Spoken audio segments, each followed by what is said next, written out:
근데 이거에 대한 기준이 진짜 모호하다라고 느꼈던 이유가 뭐냐면 이 도리토스는 5%가 붙어요. 근데 너무 웃기게 이 빼빼로랑요 홈탐은 세금이 붙지 않습니다. 안녕하세요, 수림입니다. 아마 저번 영상에서 보고 오셨다시피 오늘은 제가 캐나다 영수증에 대해서 공부를 하고 어떤 부분에 세금이 붙고 어떤 부분에는 세금이 붙지 않는지에 대해서 제가 혼자 공부한 거에 대해서 공유해 드리려고 해요.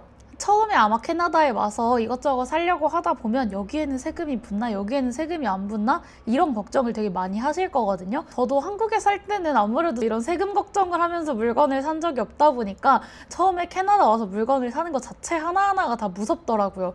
여기에 세금이 많이 붙으면 어떡하지? 저 너무 비싸게 나오면 어떡하지? 이러면서 엄청 걱정을 많이 했는데 이렇게 계속 영수증을 분석하다 보니까 아, 이건 세금이 붙겠다, 이건 세금이 안 붙겠다 라는 게 조금 구분이 되더라고요. 그러다 보니까 아무래도 제가 생활비를 계획하거나 아니면 장을 보러 갈 때도 조금 더 현명하게 볼 수 있지 않을까라는 생각이 들어서 이 영상을 찍게 됐습니다. 아마 세금이라고 하면 보통 두 가지를 알고 계실 거예요. 첫 번째는 GST라고 하는 전체 캐나다에 다 붙는 5%의 세금을 의미할 거고요. 두 번째는 PST라고 하는 주마다 붙는 세금들이 다 다르더라고요. 네, 저는 지금 BC주에 살고 있어서 총 7%가 붙어서 GST랑 합산이 되면 총 12%까지 세금이 붙습니다. 일단 어디에 세금이 아예 안 붙는지부터 알려드릴게요. 첫 번째로 누가 봐도 식자재인 곳에는 붙지 않습니다. 누가 봐도 식자재라고 하는 건 무슨 말이냐면 아마 여러분들도 식료품 하면 딱 떠오르는 게 야채, 과일, 쌀, 빵 뭐 이런 것들이 조금 생각이 나시죠?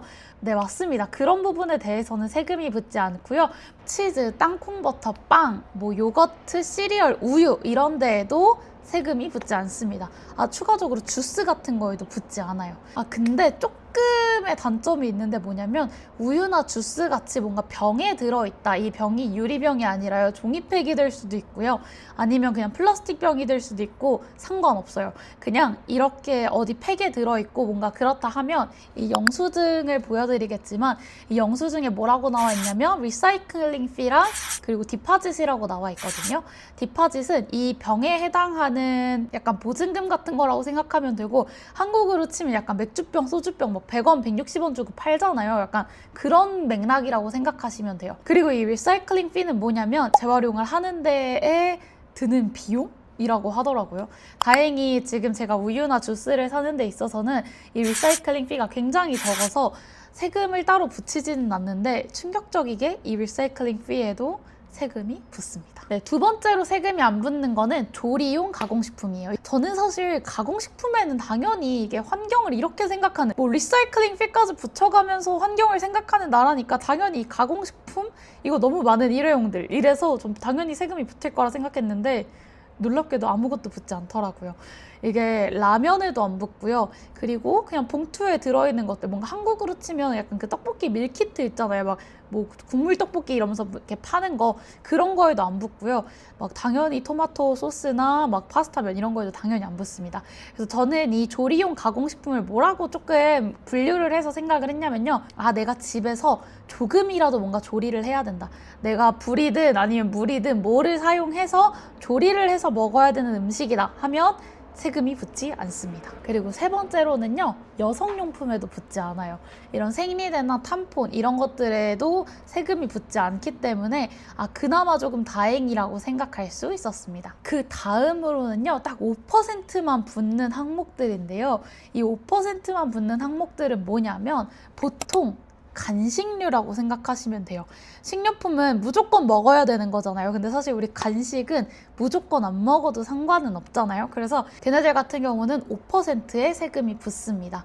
보통 이런 감자칩들이나 아이스크림, 초콜릿 이런 거에는 그냥 전부 다 5%씩 붙는다라고 생각을 하시면 되는데요. 그래서 저는 이 5%를 붙는 항목을 어떻게 생각을 했냐면 뭔가 필수적이진 않은데 먹어서 없앨 수 있는 거다 하면 5%가 붙는 것 같았습니다. 약 같은 것도 5%가 붙고요. 근데 약간 이게 좀 애매한 부분이 있더라고요. 어떤 거냐면 정확하지는 않은 것 같아요. 이게 6개의 법칙이라고 부르는 느낌이기는 한데 이게 진짜 6개인지 아니면 이게 개수가 딱히 정해져 있지 않은지는 잘 모르겠는데 좀 개수가 많이 들어가 있다? 특히 뭐 예를 들자면 뭔가 코스트코에 팔 것 같은 그 쿠키 팩 같은 거 있잖아요. 그래도 이제 딱 봤을 때 아 이거 뭔가 파티로 해서 누군가 여러 명이 다 나눠 먹어야 될 것 같다 하면은 거기엔 또 세금이 붙지 않아요. 근데 이거에 대한 기준이 진짜 모호하다라고 느꼈던 이유가 뭐냐면 제가 아까 말했죠. 이 도리토스는 5%가 붙어요. 왜냐면 먹어서 없앨 수 있으니까요. 그래서 당연하게 이런 과자를 살 때는 5%가 붙는다라고 생각하면서 저는 항상 샀는데요. 근데 너무 웃기게 이 빼빼로랑요. 제가 좋아하는 이 팀탐은 세금이 붙지 않습니다.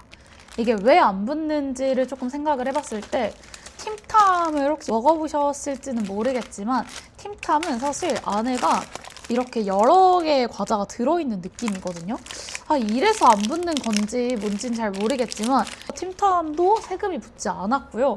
그리고 얘 같은 경우는 아까 말했던 그 6개의 법칙에 조금 부합을 하는 것 같긴 한데 보면 여기 8개의 팩이 붙어 있더라고요. 그래서 이 안에 이렇게 해서 빼빼로 팩이 8개가 들어있는데 이것 때문에 아마 안 붙는 게 아닐까라는 생각이 들기는 합니다. 그래서 뭐 이거에 대한 기준을 뭐 한 번에 먹을 수 있는 양이다 아니다 뭐 이걸로 또 기준을 낸다고는 하는데 또 그렇다고 하기에 저희 집에 있는 하겐다즈는 누가 봐도 한 번에 먹을 수 없는 파인트 통인데 거기에는 세금이 붙거든요. 그래서 약간 이렇게 큰 단위면 안 붙을 수도 있다라는 정도만 알아주시면 좋을 것 같습니다. 아 근데 확실히 그 빵 같은 거 있잖아요. 이렇게 묶여져서 엄청 많이 있는 거 막 도넛 6개 있고 이런 거에는 안 붙는 것 같았어요.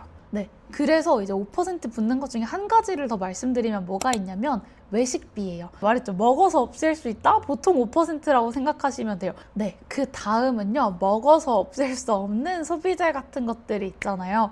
먹어서 없앨 수 없는 애들이 있다. 보통 수세미, 주방세제, 휴지, 제가 산 이 통 같은 것들 막 이런 것들은 전부 다 아까 말씀드렸던 12% 소비세가 붙는데 옷 같은 것들도 12%가 붙고요. 그냥 먹어서 없앨 수 없다? 그러면 그냥 다 12%가 붙는다고 생각하시면 돼요. 근데 진짜 이상한 게 있어요. 진짜 이상한 게 하나가 뭐가 있냐면 먹어서 없앨 수 있는데 12%가 붙는 애들이 있어요. 누구냐면 탄산음료입니다. 이 탄산음료가 제가 캐나다 와서 탄산음료를 진짜 많이 끊었거든요. 왜냐면 말씀드렸다시피 얘 먹어서 없앨 수 있는 주제에 12%의 텍스가 붙어요. 그래서 어디 가서 이 탄산음료를 따로 사면 그 소다 텍스도 붙이는 것 같더라고요. 그래서 약간 좀 짜증나서 탄산음료를 아예 안 먹기로 하면서 안 먹고 있는데 한 번씩 이렇게 마트에서 할인을 해서 막 저번에는 2개 사면 3개 주는 할인을 한 거예요. 그러니까 5병에 약간 너무 저렴하게 파니까 그런 것들 이제 막 그때서야 쟁여놓는데 그때 산 영수증을 이제 여기다 띄워드리면 총 8.83불이 나왔는데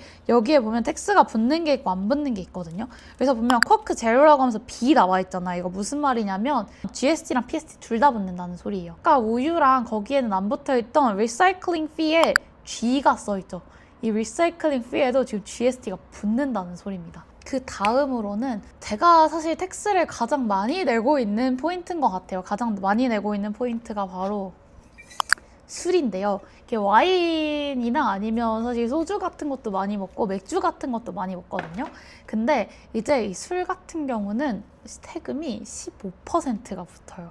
15%가 붙고 심지어 그 맥주 캔 하나하나 있잖아요. 제가 보통 살 때 한 이렇게 묶음으로 사거든요. 최근에는 막 쿠어스 라이트 맥주가 할인해서 그거를 2박스를 남편이랑 사왔는데 그게 한 캔당 디파짓이 100원씩 붙어요. 그러니까 안 그래도 세금도 15%를 내는데 디파짓까지 하니까 이게 살 때 좀 충격을 받을 수 있는 금액이 나오거든요. 근데 뭐 어떻게 해요? 술 안 먹을 순 없으니까 그냥 그렇게 해서 사놓고요. 이 디파짓들을 처음에는 그냥 버렸거든요. 그냥 버리다가 너무 아까운 거예요. 맨날 맥주를 먹고 막 이러는데 아마 대부분의 지역에 다 있을 거예요. 위터니엣이라고 하는 병들을 이제 현금으로 바꿔주는 시스템이거든요. 저희도 저번 주에 하고 왔는데 이게 생각보다 쉽기도 하고 빠르기도 해가지고 한번 여러분들도 만약에 술 좋아하시면 이렇게 좀 바꿔서 이제 현금을 살짝 만드셔도 되고요.